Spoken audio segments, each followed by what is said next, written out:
ମିଳିଛି ସୁଯୋଗ ପ୍ରଭୁ ନାହାନ୍ତି ତ ତୁମ ପରେ କ୍ଷୁଧ ଖ୍ରୀଷ୍ଟଙ୍କୁ କରହେ ତ୍ୱରିତେ ସାକ୍ଷାତ ଶେଷ ବିଚାରର ଦିନ ଯେ ନିକଟ ବିବେଚ।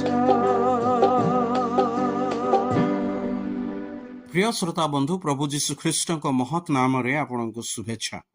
ପବିତ୍ର ବାଇବଲର ମାଥିଉ ଲିଖିତ ସୁସମାଚାର 9 ଅଧ୍ୟାୟର 33 ପଦରେ ଆମେ ଏହିପରି ପାଠ କରୁ, ପୁଣି ଭୂତ ଛଡ଼ା ଯାଆନ୍ତେ ସେହି ମୂକ କଥା କହିଲା। ସେଥିରେ ଲୋକସମୂହ ଚମତ୍କୃତ ହୋଇ କହିଲେ, ଇସ୍ରାଏଲ ମଧ୍ୟରେ ଏପରି କେବେ ହେଁ ଦେଖାଯାଇ ନାହିଁ। ଈଶ୍ୱର ସ୍ୱର୍ଗଦୂତମାନଙ୍କୁ ସୃଷ୍ଟି କଲେ, ଯେଉଁମାନେ ସଦାବେଳେ ତାହାଙ୍କର ଆରାଧନା କରନ୍ତି। ପୁଣି ପରିତ୍ରାଣ ପ୍ରାପ୍ତ ଯେଉଁମାନେ ହୋଇଛନ୍ତି ପ୍ରଭୁ ଶ୍ରୀଖ୍ରୀଷ୍ଟଙ୍କ ଠାରେ ବିଶ୍ୱାସ କରି ସେଇମାନଙ୍କର ସେବାକାରୀ ଦୂତ ଭାବରେ ସେମାନଙ୍କୁ ନିଯୁକ୍ତ କରାଯାଇଅଛି। ମାତ୍ର ଶୟତାନ, ଯିଏକି ଜଣେ ସ୍ୱର୍ଗଦୂତ ଥିଲା, ଈଶ୍ୱରଙ୍କର ବିଦ୍ରୋହାଚରଣ କରି ଆହୁରି କେତେ ସ୍ୱର୍ଗଦୂତମାନଙ୍କୁ ନିଜର ଅଧୀନସ୍ଥ କଲା।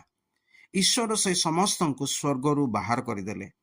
ପୁଣି ସେମାନଙ୍କ ଅନ୍ତ ନର୍କରେ ହେବ। ସ୍ୱର୍ଗରୁ ନିକ୍ଷିପ୍ତ ଏହି ଦୂତମାନେ ଯେଉଁମାନେ ପରିତ୍ରାଣ ପ୍ରାପ୍ତ ହୋଇନାହାନ୍ତି, ସେହି ଲୋକମାନଙ୍କ ମନରେ ପଶି କାର୍ଯ୍ୟ କରନ୍ତି। ଏହିପରି ଲୋକମାନେ ବଡ଼ ଦୁର୍ଦ୍ଦଶାରେ ପଡ଼ନ୍ତି। ତେବେ ଏହିପରି ମନୁଷ୍ୟମାନଙ୍କୁ ପରିତ୍ରାଣ ପ୍ରାପ୍ତ ହେବାର ସୁଯୋଗ ଦେବା ନିମନ୍ତେ ପ୍ରଭୁ ଯୀଶୁ ଖ୍ରୀଷ୍ଟ ଜଗତରେ ଅବତୀର୍ଣ୍ଣ ହେଲେ। ପୁଣି ମନୁଷ୍ୟର ପାପର ବୋଝ ଆପେ ବହନ କରି କ୍ରୁଶରେ ବଳିଦାନ ହେଲେ।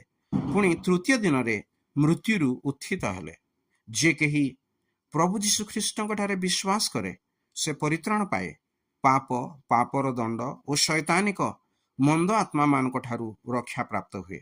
ଆପଣ ମଧ୍ୟ ଯେପରି ତଦନୁରୂପ କରିବେ, ଈଶ୍ୱରଙ୍କ ନିକଟରେ ଆପଣଙ୍କ ନିମନ୍ତେ ଆମର ଏହି ପ୍ରାର୍ଥନା।